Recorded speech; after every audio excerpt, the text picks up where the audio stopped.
Dunay pagsaka sa presyo sa pipila ka isda, gulay, buhing manok ug karneng baka sa Bankerohan Public Market sa Davao City. Hinuon presyo sa karneng baboy miubos. Ani ang report.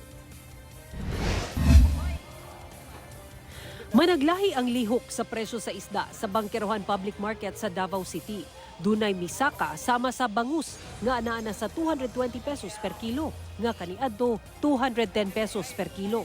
Hinuon dunay mi barato sama sa barilis nga 380 pesos per kilo na lang, nga kaniadto 420 pesos per kilo.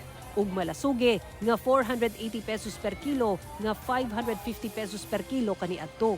Samtang nagpabilin ang presyo sa ubang klase sa isda.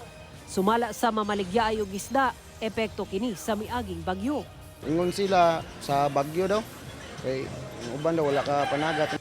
Pipila sab kalamas ang nagmahal sama sa atsal nga misaka og 110 pesos nga anaa sa 280 pesos per kilo gikan sa 170 pesos per kilo.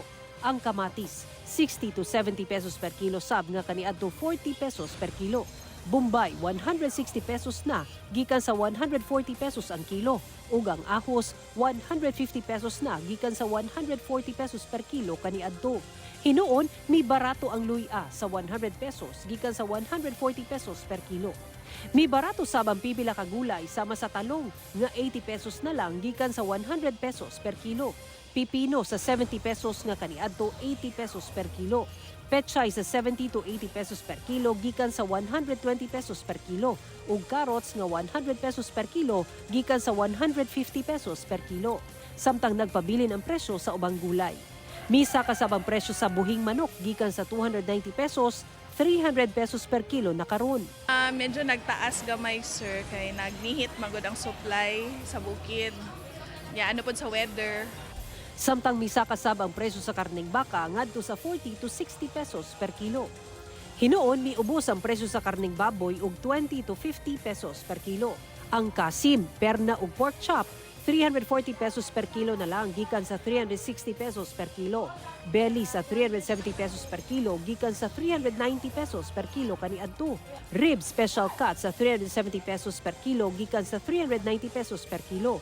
Ordinary ribs sa 300 pesos per kilo na lang gikan sa 350 pesos per kilo.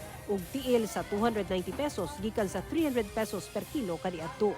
Sumala sa mamaligyaay kini tungod sa daghang supply sa baboy sa syudad.